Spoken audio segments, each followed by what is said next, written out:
Hey, welcome back to All In with Rick Jordan. I am Rick Jordan, your host, and I am here with an amazing guest, Alex Mont-Ros. Yes. I said that right, didn't I? Right. Yes, yeah, we were just talking about how to pronounce your last name. Yeah. We were talking a lot off camera about a lot of things, man. We got deep pretty quick. We really did. I know. That's.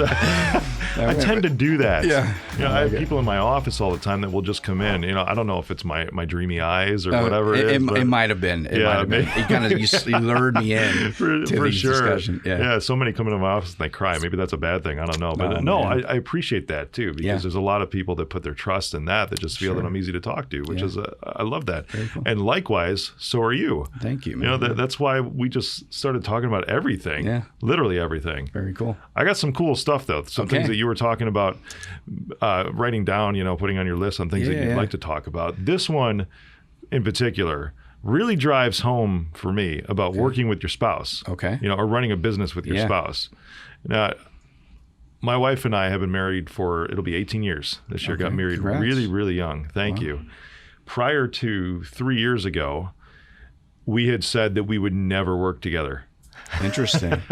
Wow. And it's because we get on each other's nerves in certain ways because we're both equally as stubborn. Mm-hmm. And that's okay because we're very sure of ourselves. Both of us are. And the conversations with employees or with coworkers can be very different from the conversations you should have with your spouse. So I'm wondering, and maybe this is everyone asks me, hey, how do you do everything you do, Rick? So I am on the flip side of this now. Okay. Tell me how you guys work so well together. Maybe you don't. I don't know. That's a nice assumption. That's a great assumption you made. But we don't. My wife and I don't work together anymore. She helped fill a gap. She was amazing when I got really, really sick. That's really what it was. Okay. And now it's so cool because now company's even grown exponentially beyond that, and there's someone to fulfill what she was doing. Okay. And she can pursue everything she wants to pursue, which is cool because it was never intended for us to go down like the same path in the same business. Sure. We can support each other in our own ventures, but we're doing it together. Yeah. It's so I think that this really applies to not only, a married couple, but anybody that's looking to go into business. I would say understanding if it's your best friend, if it's coworkers, if it's whatever, because everybody's out there throwing out ideas of, hey, let's go into business together. Mm-hmm. I've made those decisions as well. Some are really good, and some have been pretty bad. And I didn't do ending in some cases. 100%. Yes. Yeah. When we first started our company, we had a great friend of ours that joined, and we lost a really good friendship because of that. Yeah. And that hurt us. And we, to this day, said, no longer are we going to hire somebody that we feel we emotionally feel is a good fit without going through the right due diligence. Yeah. So it doesn't matter. I mean, if it's your spouse, of course, you're going to know somewhat what you're walking into. But with hopefully, but with your friends and so forth, I just encourage, the due diligence up front is really important. Make sure there's skin in the game on both ends. That's really important key. too. That is key. Because if there's not skin in the game, that there's the commitment level is not going to be. You got there. it. Yeah. I think those are things that I'd consider outside of just going into business with with your spouse. That's perfect. The skin in the game thing is key. That one person cannot just be the money provider, the investor. No. Yeah, that's huge. And skin isn't necessarily just money. No, time. You got it. All that. Yeah. Right on. That's fantastic. It's a blessing and a curse for the simple fact, and I'll go into the curse perspective because we can no longer, it's hard for us to get outside of a conversation that's not talking about the business. Yeah, I could see that. That's the most, I think, it's frustrating, to be quite honest. It's a little frustrating because outside of the business, of course, there's a lot of things to talk about. We have 5 kids. We have, family, our friends, relationships, all these other things. And yet we will tend to go back to what's going on in the business. What can we do? What can we change? All that. So the blessing part about it, I think, is that we've also have come to understand kind of what our strengths and weaknesses are. And I don't think we would have realized those. I mean, we know those things inherently as a married couple, but it really brings it out being that close to building something together. I mean, she gets to see, unfortunately, the worst of me, and I think vice versa. But we also get to see the the good that comes out of each other when the pressure's on, and how do we lift each other up during tough times? That's because great. it's I have so much respect to anybody building a business. Likewise. Whether you're doing it on your own, partners, married. So it can really suck sometimes. Yeah. Yeah. It's interesting. So my wife brought this to my attention. She's like, you realize, like, think about like a Jeff Bezos. This guy built something from, whatever it was, an online bookstore to what it is today. The amount of grit, determination, vision, and persistence and not giving up, we're in awe of that, because in our position today, with each level of growth comes a new challenge to overcome. Oh, yeah. And we're like, man, at one point, this person was in this same position we're at today. Now, whether we get to that point or not is not really the point. The point is continually overcoming and overcoming and overcoming. Those will always come up too. It's the ones that have these dreams, that feel like, oh, I'm going to get to a certain point and then I've made it. Yeah.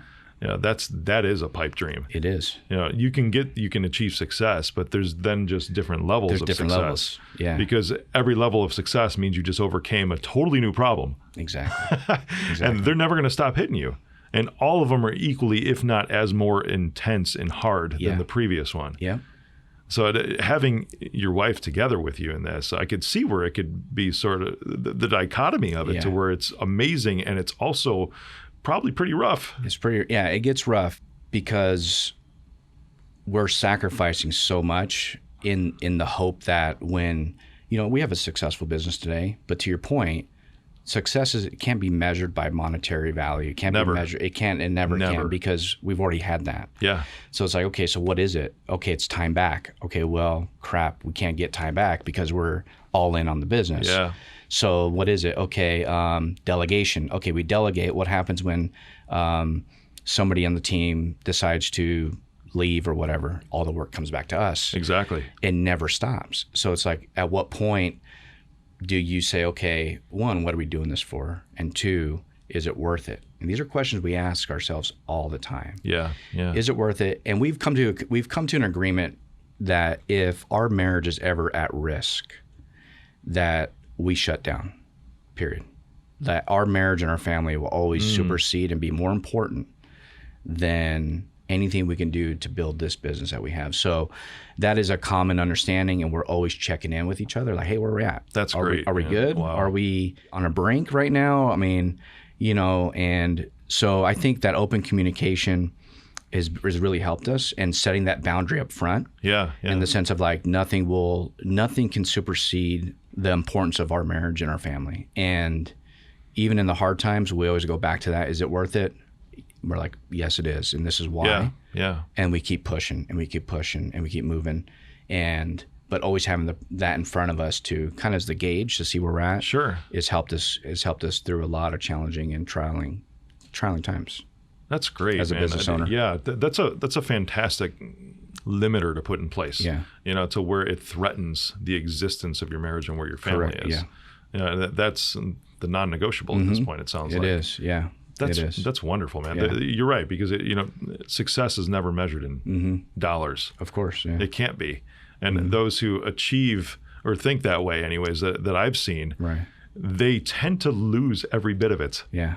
Because that's what they measured their success on, and then that's the only thing. So they keep chasing after the dollars, rather than chasing after building something meaningful. Right. And you guys are doing it together, which is cool to me, because that's something that I know that I'm sure you have to work intently hard. We do at this. Yes. It's impossible not to have it be that way. Yeah. It really it's so background on kind of how we call it our accident baby. This whole business. At the time, my wife, we just got married. We had our first baby. And it was like, okay, stay home, be at home, just take care of the kids and all that. And she was open to that. And that lasted probably like 2 months. She's like, all right, I'm going nuts. Like, I got to start doing something. So in our business and what we do today is we support the real estate industry by providing them administrative services and management of their contracts. So think of it like when a real estate agent gets a deal in escrow.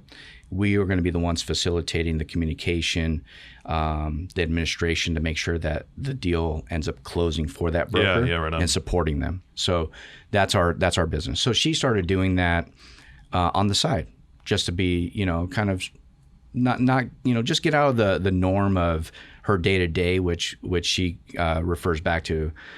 She forgot how to talk adult, because it was just always talking to kids. Oh, so yeah, she's like, for sure. Goodness, I'm losing my mind. I gotta start talking to people. So she, and not little people, but like adults. No, and, I'm tracking with you. Yeah. My wife was in that boat too, man. While our kids were really young. Yeah. And I get to check out every day, right? Yes. And, go to work and come back. And I'm like, why are you in a bad mood? She's like, so now, I mean, I've fully, I've been speaking at the level of a third grader all day. All day long. Squirrel. So she ends up building a little book of business. At the time, I was going through an MBA program here locally, one of the universities here, and ended up, professor says, hey, do a market analysis on a startup or a corporation here. And I was like, well, my wife has a company, and I'd asked permission. He's like, yeah, you can do it on that. Mind you, it was like, 5 clients. It was something really small. Through that analysis, we're like, man, there's a niche for this in the area, and nobody was offering this service at scale. It was a lot of individual folks doing it. So we said, all right, this is an opportunity for us to build something. What do you think? She says, okay, let's do it. So we branded, we built the brand. We had a vision for what we wanted to become, and this is the main reason why we did it. Was we were doing an expansion on the house. Okay, and we're like, let's just make enough to where we can build out the expansion on our house, and then in essence be done.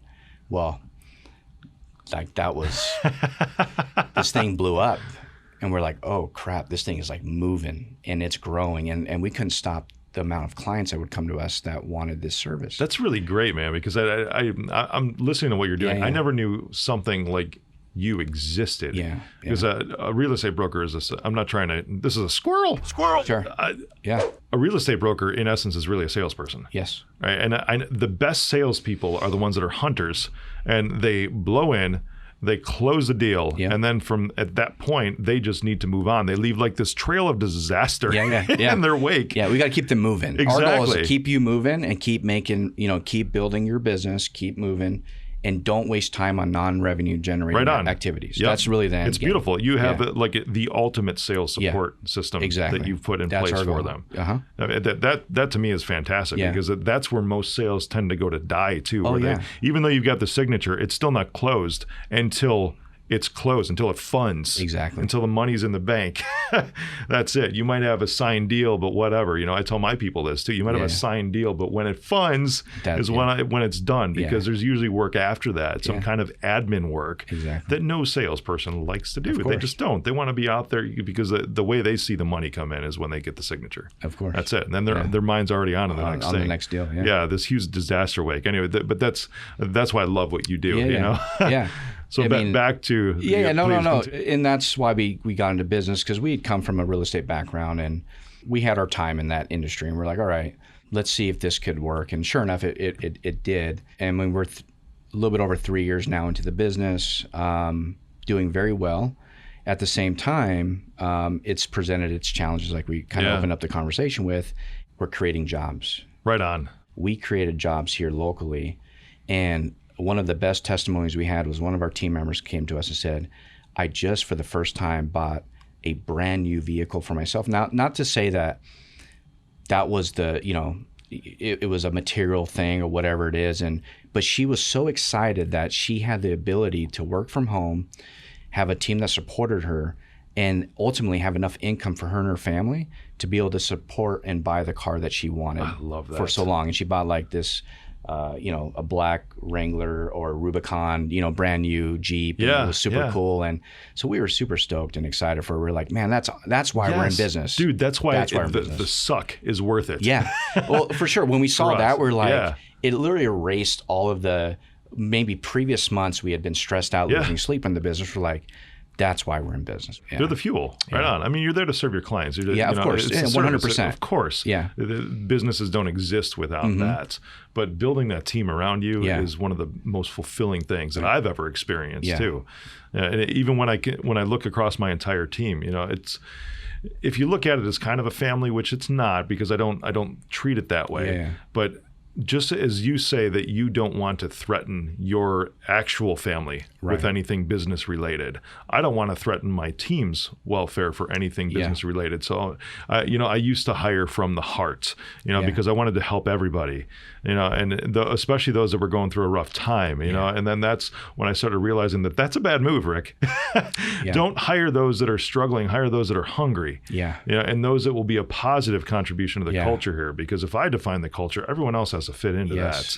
And any single person can be toxic. Oh my goodness, man. You just hit on something that is I think the last year and a half has been our biggest. People, the business is easy. The people aspect of it is the hardest. The culture. And we've always, I think we also fell into that when we first started. It was like, because we feel like we have big hearts, we want to help everybody out. And we've made some bad moves too on our end. And if somebody comes to us and is just looking for work, we've gotten good at identifying, is this going to be a good culture fit? When we bring somebody on board, the first 30 days is not just, are you competent enough to do the job? For sure. Do you fit within our culture? And our culture is go above and beyond, have a sense of belonging, from a team perspective. Do you integrate with the team well? Do they mesh with you? So we're observing from the outside as owners to say, okay, is this person a good fit? Then we have our key employees and leaders in the company as well that provide and set the structure so that we can successfully observe and then make a more rational decision at the end of the day, versus coming from an emotional decision. It's like, God, we really got to help this person. Which, there are instances where we've had that come up, and we have, from a hiring perspective. But then, sure enough, in a short time afterward, just come to realize the person wasn't a good fit. You got it. They were just there for I just want a paycheck. You got it. Like, well, we need more than just for you. You're gonna get the paycheck, but we want to actually pour more into you, and you need to be willing to receive that. And if you are, we can build something great together. Right on. Yeah. Only chill with the ones that help you build. For sure. That's it. Seriously, yeah. Right on. That's awesome, man. We're going on so many tangents here, which I love it. Every bit of it's fantastic. When my wife was working with me, and I say working with me, she always looked at it as working for me, but because that was one of her roles, but I do miss this aspect of actually seeing her so much every single day. And that was probably the best part about it. I love it. I mean, I get to see her more so than I did when she was just at home with the kids. And I agree. I mean, that's one of my favorite parts, is at least I can, even if our interactions are on business, we're still connecting, and we have that opportunity to connect on a more frequent basis. You got it. Yeah. That's the blessing in the whole thing. It really is. Absolutely.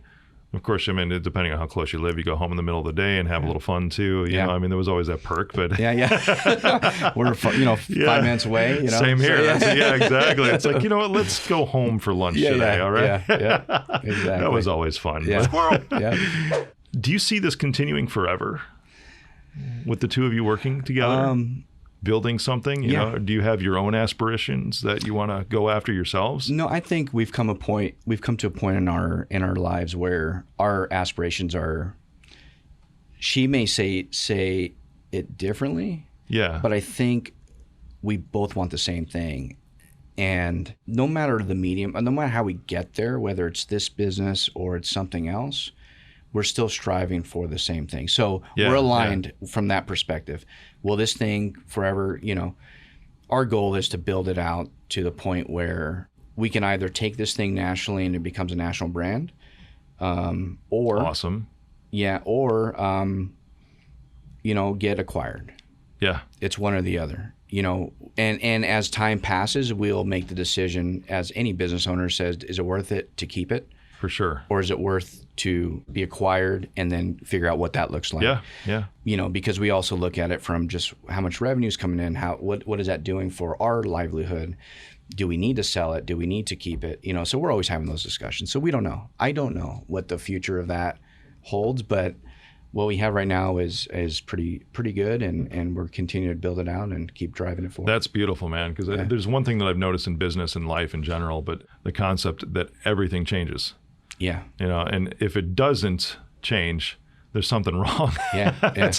That's how I see that, because you keep saying we're building. Exactly. If you're not building, you're just stagnant and you're going to end up dying. So no matter what road you go down, man, I commend you for that, because you're seeing possible different directions that this can go, but none of those directions has to do with staying in the same spot you're at right now. Yeah.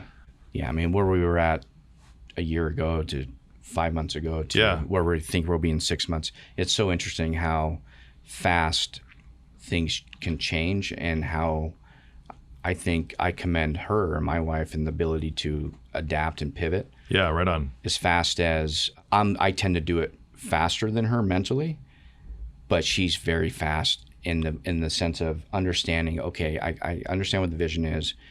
I can no longer hold on to what I think works today. I have to pivot to what I know is already going to work for tomorrow. And that's how we're always in analyzing each other, analyzing the business to make sure that we can continue to, see where we need to change and then make that change as soon as possible. It took time to get there. We used to be, no, it has to be this way. And then a year would go by and we're like, oh crap, this isn't working anymore. Right on. Now you're behind. Yeah. Behind. Yeah. So I think we're getting better at discerning that over time. That's beautiful. Yeah. That's something that's very experiential. Yeah. So you have to go through scenarios to where I almost feel you have to be pressed up against a wall at least. You do. 2 or 3 times. For sure. 100%. To where you finally figure it out. Yeah. I mean, maybe I should look forward. Nobody figures that stuff out right away. Exactly. You got to go through a few rough patches to understand that that dynamic of building a business. Yeah. And it's and some people figure it out and some actually don't. And when they don't, they're just not in business anymore. You got it. Yeah, that's exactly what it is. If they don't change, if they don't evolve, then they're just done. Yeah. That's it. Because things around them will consistently change. Right. No matter what. Yeah. You can count on that. And then if they're not changing with it, or even better, if they're not trying to foresee and predict the change that's going to happen around them and make adjustments before they even hit, then you're just screwed. Well, just really quick to kind of put the cherry on top on this whole topic. The other day, Lisa tells me, she's like, I realized, Lisa's my wife's name. So she goes, I probably couldn't do this. I couldn't have done this without you. I think that's how she said it. And I said, I go, why? He goes, well, she goes, because I know for sure you wouldn't be able to do it without me. And I go, I was like, all right, but what do you mean? She goes, well, I understand now, as we've been doing this, that your skill set, there's no way that we could have got to where we're at today without you implementing what you do well. Yeah. And vice versa. And to be honest, I wouldn't, if tomorrow the worst thing happened or she was like, I quit, the business is done, in the sense of I don't want to even do it without her, per se. Yeah. So it's really cool to just come to that conclusion that we actually need each other. We need each other on deeper levels, but we need each other for this business to work. Sure. And it's very humbling on both ends. You know what I mean? It's like it's a humbling experience when you come to that conclusion that I know I can't do it without you, and vice versa. And so we're like, cool, we're on the same page. Let's continue to build this thing and do it together. And that's what keeps us moving forward. That's awesome, man. It's really those humbling experiences to know that without each other, this isn't going to work. Sure. That's very cool. Yeah. If you were talking to your kids, maybe 20 years down the road, whatever it is, and they're married and they're saying, hey, Dad, I'm looking at starting a business with my wife. Yeah. What's the one thing you would tell them, good or bad? Yeah. One, I'd ask, well, what are you bringing to the table? Yeah. And what is she going to bring to the table? Hear them out. Let's see if they have an understanding of what that is. Because I already know what I'm good at, and I knew what she was good at, and I wasn't going to go into her lane. Sure.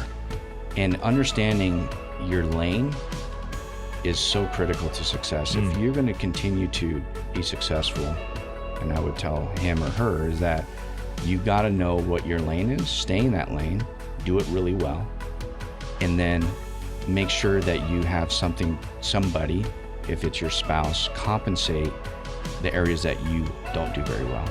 If you both are very strong here, chances are, and you need these other components, it may not work. Yeah.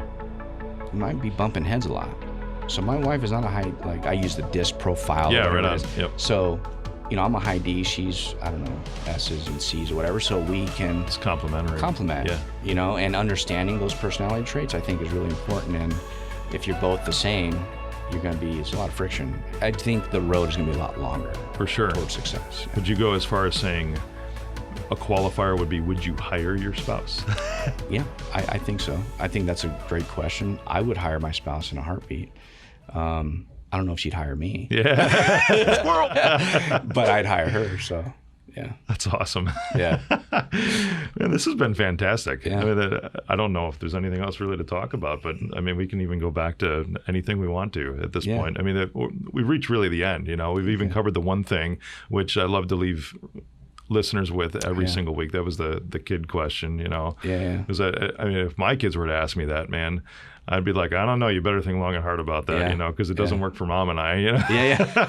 Which is okay that it doesn't work either. Yeah, of course it is. I think there's I think you can't force it. That's what, I think what we've come to realize is you can't force it. It has to, you can only try to, put the square in the round hole for so long before, you're like, okay, this isn't going to work.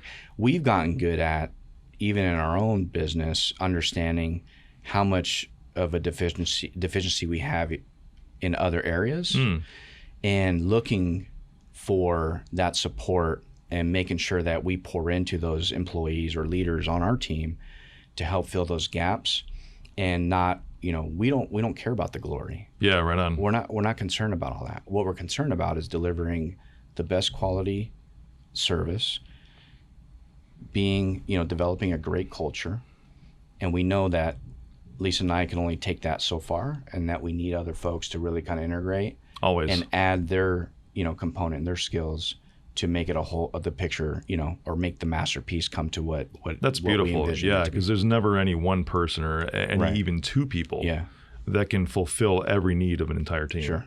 Not from a role, a function perspective, but even from a culture and emotional an interactivity perspective. That's how it's got to be, man.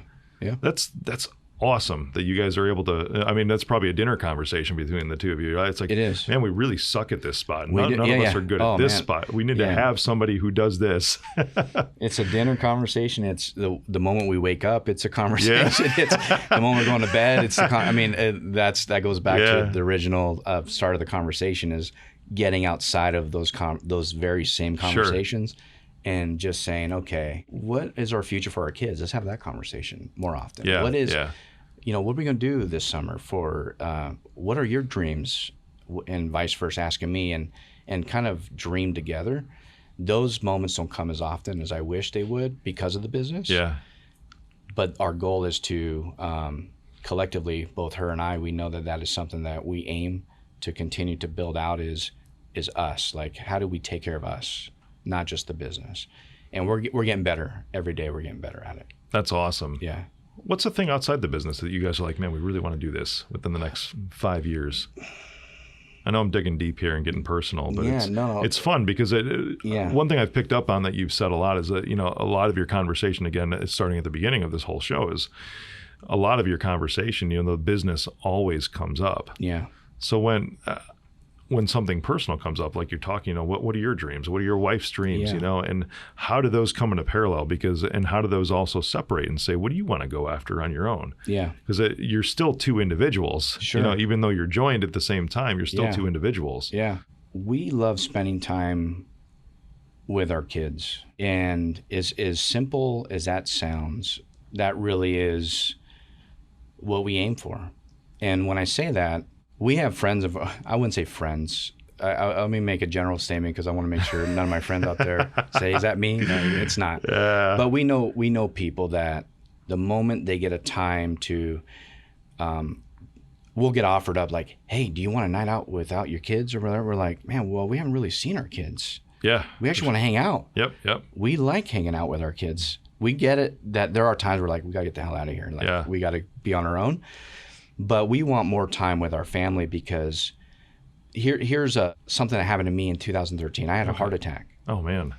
And I was literally this close from dying. And my wife, I realized after that, she's the one that got me, because I was stubborn. I didn't want to go to the hospital. And she took me, and thankfully, because if not, I would be dead. But that moment really kind of opened up my eyes in the sense of, we can go at any time. I mean, I wasn't overweight, nothing. It's just, issues and whatever, it caught up, and that was it. And I realized I want to spend as much time with those that I love before I go. And I want her, and I think her and I are aligned on that. We want to spend as much time with the ones we love before we go, because we don't know where we're going to go. And if I'm too busy and we're just building the business, we're losing out on that time. That's why 5 years, 10 years, whatever. First it's, hey, we're going to do our thing with the kids.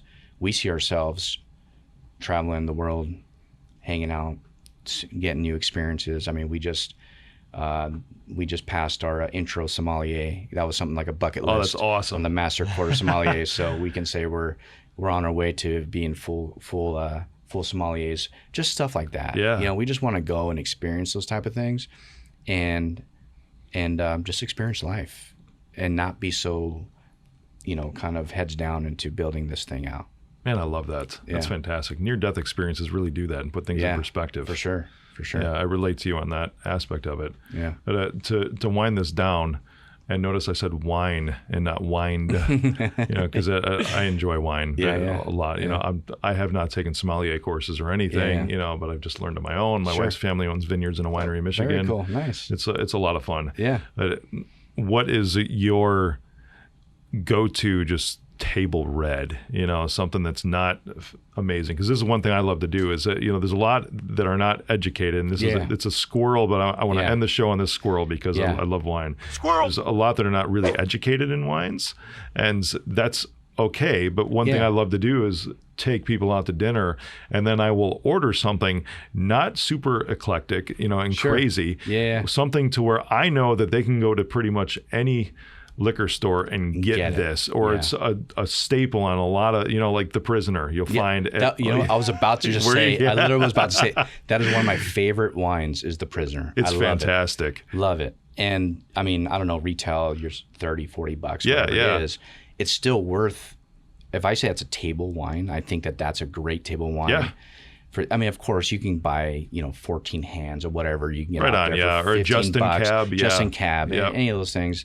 I mean, there's so many out there, but for just a great wine, Prisoner is like a perfect to go. It really is. I love it. That's actually one of my wife's and I favorite. And they've done a few other variations of their same vineyard has done a few different variations of it. And then you expand outside there because I love Orin Swift too, and Orin Swift. Orin Swift is the one who made The Prisoner, then sold the rights to it, and then he's got his whole line after his non-compete expired too. Yeah. So I know a little bit. Yeah, that's cool, man. Very cool. Yeah, that's cool. That's crazy that you went to The Prisoner. I just had 2 glasses of that last night too with my steak. But it's one of my favorites, and I think here's the cool thing we learned during that process of this going through sommelier stuff was, it arms you with so much cool conversation. Right on. Yeah. You go out to a dinner, you have people at home, and it's super, the history of wine is so rich that it's fascinating. And when you can kind of just throw little tidbits of info out there, it really expands the experience for anybody that's going to drink wine. And I like bourbon too, and the same. Same here. I'm into Scotch. Yeah. But it's almost the same style of craftsmanship. It is. 100%. Yeah. That's one reason I love all of those things. Man, now we're gonna have to go out. I know. Yeah. Have to do it, man. This is great. You know more than me. I'm no sommelier. No. I'm not. We're intro. I want to be sure I don't. Yeah. We passed the intro course. The next one is the advanced, and then you can. And we have 3 years to get there. And that's with the tastings and all that, and then you can say you're certified sommelier. I love that. Yeah. I'm gonna give a straight truth on wine to wrap this up, if that's cool. Yeah. Don't ever spend less than $10 at the liquor store. I agree. There it is. There it is. And I agree. I 100% agree. That's the threshold. Yeah. Over that, you're at least not going to have a headache the next morning. There we are.